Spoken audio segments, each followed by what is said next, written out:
I'm hoping this will work this time. The internet connection doesn't seem to be very good over at this side of the church. I have put it on because I know that somebody at home will be going, she's not turned it on. I have turned it on, I have. But over at this side of the church doesn't seem to be very good. So good afternoon and welcome to the Abbey Church of Dunfermline. This is one of my Tuesday afternoon tours. I usually aim to be up here for about 4 o'clock. I have to be honest to say it doesn't really work very often to be up here for 4 o'clock. I was trying to get outside stuff recorded for tomorrow before the rain came on, and the rain started just as I was finishing my prayer for tomorrow. So I hope you don't mind me being a wee bit late. I was expecting, I've got up and dressed for the summer, and it was definitely warm this morning, although I did know it would be raining, but I'm not expecting rain till 7. So this is a wee bit early for me. So we're over in the South Transept today, and as in the past, Mary has written some lovely words for me to say, and so I will trust Mary with what she has written. I might add little bits in here, there and everywhere, but Mary has told us odd bits and pieces about it. So this is the last you'll see of me, hopefully, for a wee while, and I'll just turn you around to what I'm looking at. Some of you might remember, if you were watching us during Holy Week, that this monument was used as one of the visuals in part of our Holy Week services. There are several monuments over here in the South Transept, and they're for the Bruce family. Their burial vault lies underneath where I am standing. And this monument that I'm looking at is the most striking. It was erected by the widow of General Bruce to the memory of her husband.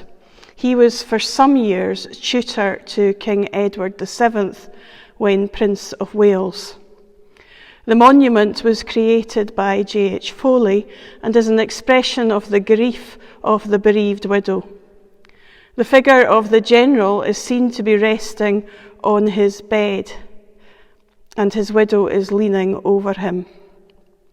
There are 3 panels beneath the main figure which tell the story of the expedition to the Holy Land where the tutor caught a fever which proved fatal. So there's this one here. The first panel shows the travellers setting out with the figure of the Queen watching them go. So you'll see the Queen over in the left-hand side. Then I'm just going to wander up a wee bit. Just a wee bit of moving around here today. The second panel shows the party overlooking Jerusalem, and there you'll see Jerusalem in the distance. And then the third panel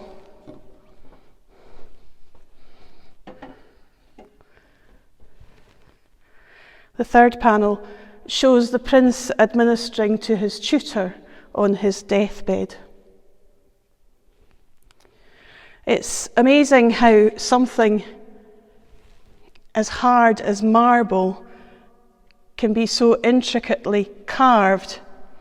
If you look closely at the figure, closely at the hand of the figure, just here, he's holding an olive branch, and if you look very, very closely at his hand, you'll be able to see that the veins are clearly visible.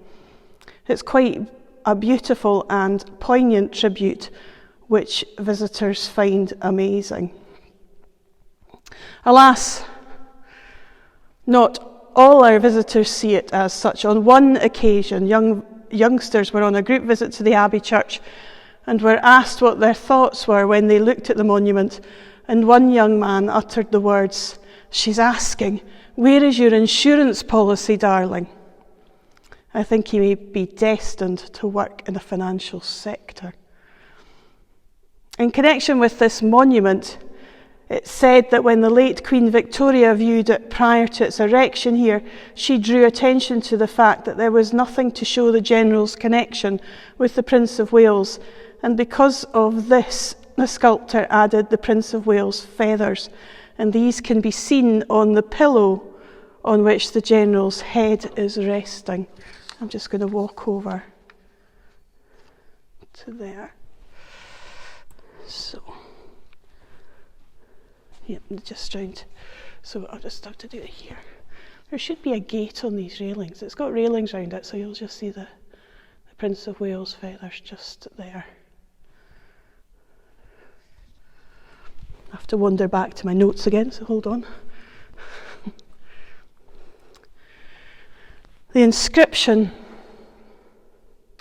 on the adjoining tablet is to the memory of Charles the Fifth, Earl of Elgin and Kincardine, and was composed by the well-known 18th century divine Dr. Blair of Edinburgh.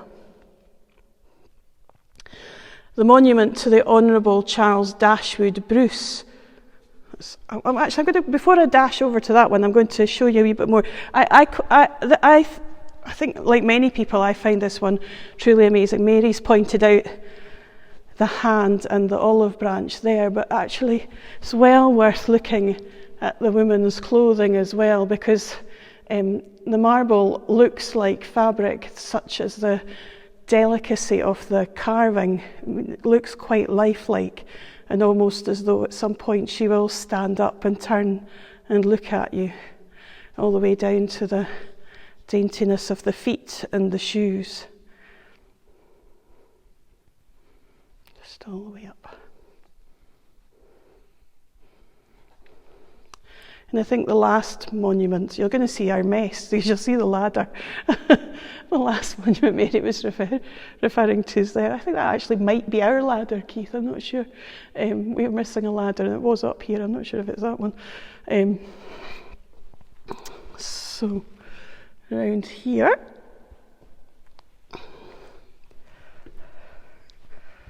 Just wander over this way to get the best view, I think. The monument to the Honourable Charles Dashwood Preston Bruce, which has been much admired, was by Noble. The recumbent figure is looking up at an angel. The carving of the angel is so fine that the tip of the wing and the toe of the angel can be seen. Can just be seen. The head of the angel is protruding from the marble. It's difficult to imagine how much delicate work was involved in taking away the marble to allow the head to stand out. Whilst the expression on the face is calm and serene, if you stand in certain positions, the figure appears to be smiling up at the angel. So I'm just going to wander a wee bit closer in so we can see it better. Let you have a closer look at Charles. There he is. And this, if you can see, it does look like he's got a small smile just there, and then allow you to have there's the toe of the angel heading up her garment, or I'm presuming it's her, up, and then you'll see the tip of the wing, head and the hand. Looking up.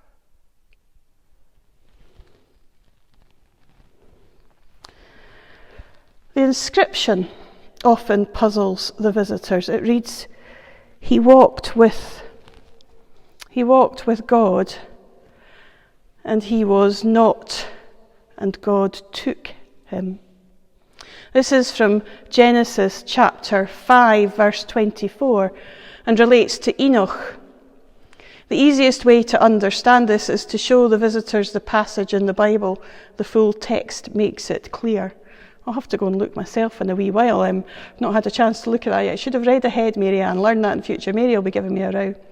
The marble plaque above this monument, this one just here, is to Charlotte Christian, fourth daughter of the seventh Earl of Elgin and the 11th of Kincardine. She died on the 26th of April 1872 and was buried at Highgate Cemetery in London. There's a beautiful sentiment on this, and many a visitor has stopped to admire not only the plaque, but the sentiment. Her worth, her wit, her loving smile were with me but a little while. She came, she went, Yet though that voice is hushed that made the heart rejoice, and though the grave is dark and chill, her memory is fragrant still. She stands on the eternal hill. Here pause, kind soul, whoe'er you be, and weep for her and pray for me. There's another plaque across here to the right.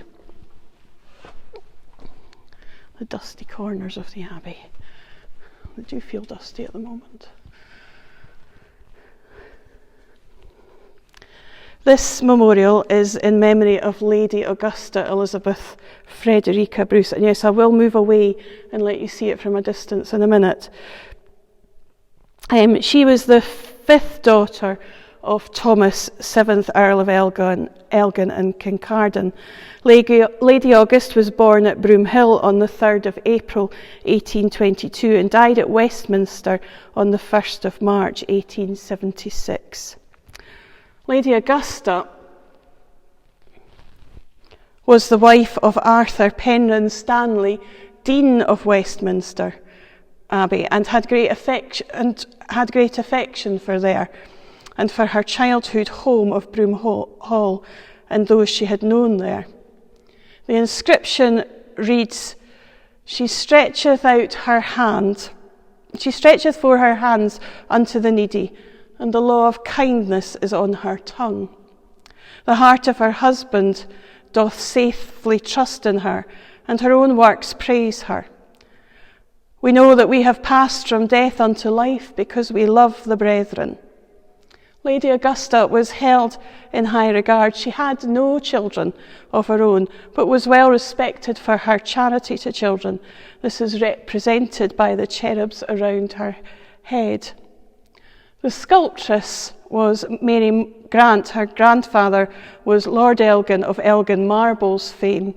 She was born in Kilgraston House in Perthshire. Her aunt and uncle were both artists of note.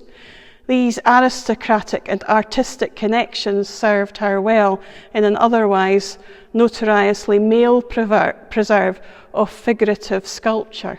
Her work can be seen in St Mary's Episcopal Cathedral in Edinburgh, Winchester Cathedral and Leicester Cathedral, amongst others. And as I said, I'm going to wander a wee bit so that I can show you this a little bit better. So just let me wander.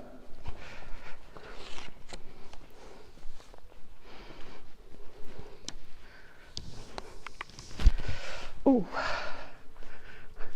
feeling a wee bit old today. There we go. So there she is there. She really is quite beautiful. Perhaps to give you a fuller, it's not very easy to get that one all in the full glow. So there you go. There's that one as well. Perhaps more fulsome picture. And then just this one over here. Now, Mary's given you a special treat today because she just hasn't focused on the monuments. She's also written me some things about the windows. So on the west wall, Mary Ann has to work out which way Glasgow is. It's okay, I've remembered. On the west wall of the south transept is a window installed by the Dowager Countess of Elgin in 1881 in memory of her late husband, James, 8th Earl of Elgin, who died in India in 1863. Now, this is the window we used on Ascension Day and for Ascension Week when we were focusing.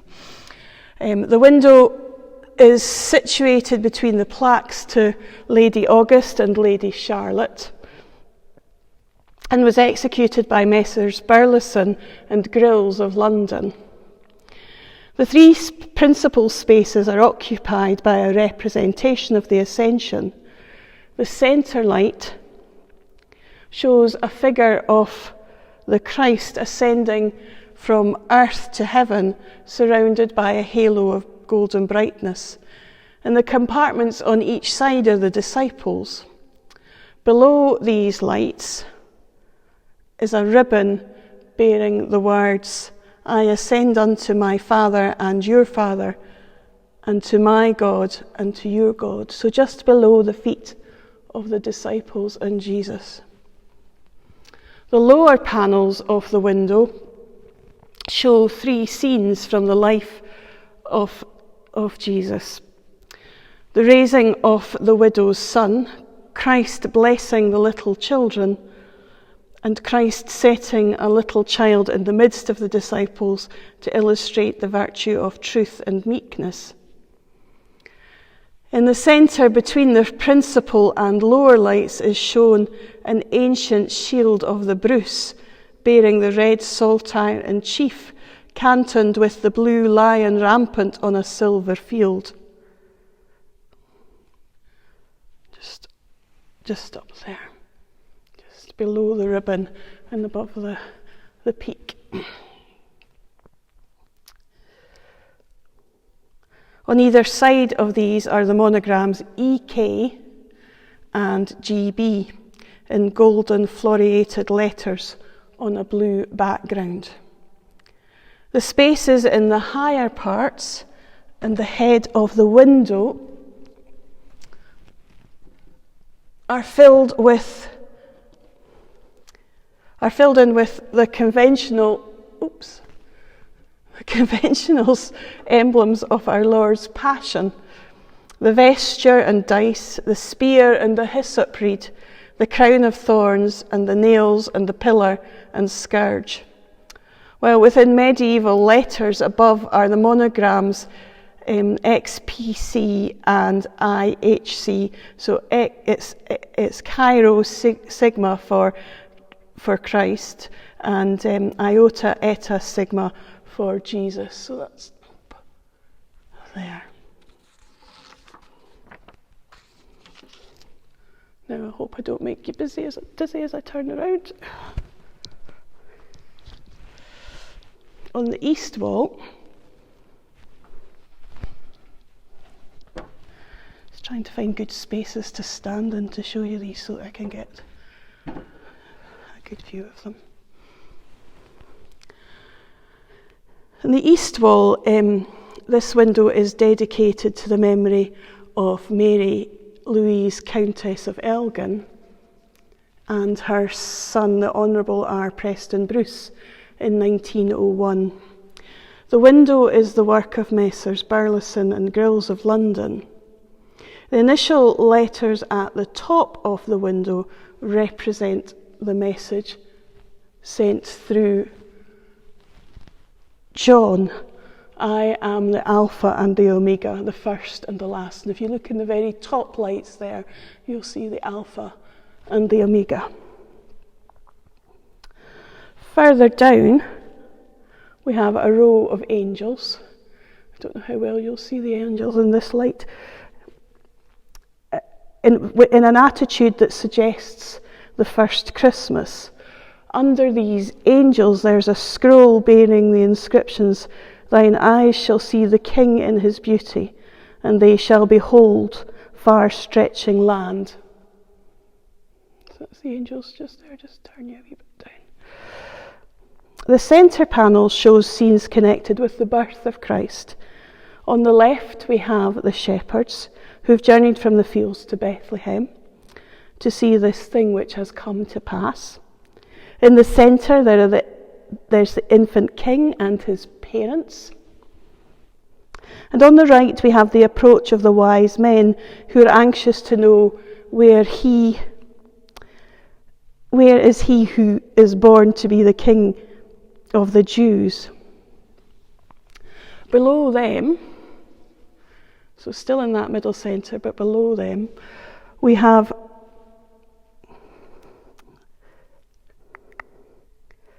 a sentence from the Sermon on the Mount: Blessed are the pure in heart, for they shall see God. In two of the bottom panels, it is said we have scenes after the resurrection. In the middle scene, there is a reference to the death of Jesus, because the figure's holding a scroll with the inscription of the cross: INRI, Jesus Nazarenus Rex Indecorum, Jesus Nazareth, King of the Jews. In the first panel, we see a mother with a child learning at her knee, a possible reference to the early life of Jesus. And in the third panel is a youth with an older figure looking on, possibly as a reference to the mid-years of the life of Jesus. In the bottom scroll, we have the words, "In loving memory of Louise, Countess of Elgin, and Robert Preston Bruce." In the bottom left panel, with the woman and child, there's a small window through which can be seen an almost holographic image of the outside view.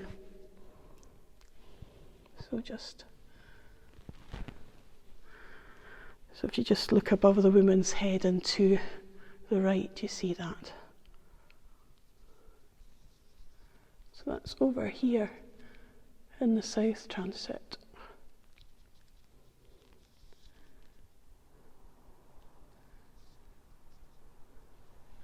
And if just so you're absolutely sure where we are, I'm standing underneath the window for Margaret, which we looked at. I think probably around about week 2 we had a wee look at that. So if you haven't seen that, then please look on the Facebook page, because it's there for you to see.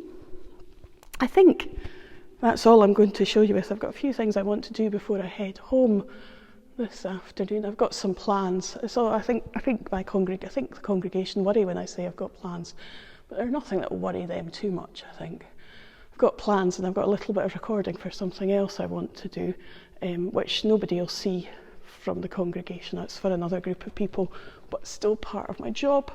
And I want to talk a wee bit about fire and Pentecost, but in a way that's not necessarily it'll be overtly Christian, but in a different way than I might do for a sermon. We live in Pentecost days. I suppose that's what I want to say. Looking at Jesus' ascension, we're beyond that now, where Pentecost happened on Sunday and we're heading towards Trinity. So we live in Pentecost days, when we live in the burning of the fire and the possible changes that will come because the fire of Christ is burning in our world. The Spirit of God is blowing amongst us. These are days of change. We have sat in our homes for a long time, or not seen people for a very long time, and we probably know that the way we were living before will be different as we face the future. And perhaps we have choices to make as well about the kind of travel we will undertake, the way in which we buy and care for goods. So many things to think about in the days that lie ahead, and I'm sure over the next few weeks, as the sermons keep going, I'll try not to be boring, but I'll think of something to say. So I don't think this is the last tour. Mary was talking about doing something about the organ, and that might be a Sunday tour rather than a Tuesday tour, because what we might do is do the organ while Matthew is here, so that Matthew can play the organ.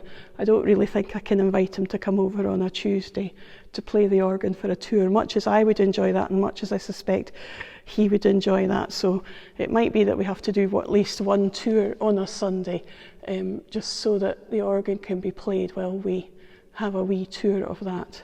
And just so you wonder where that is, it's through the curtain. I've opened the curtains, so I'll have to remember to close them.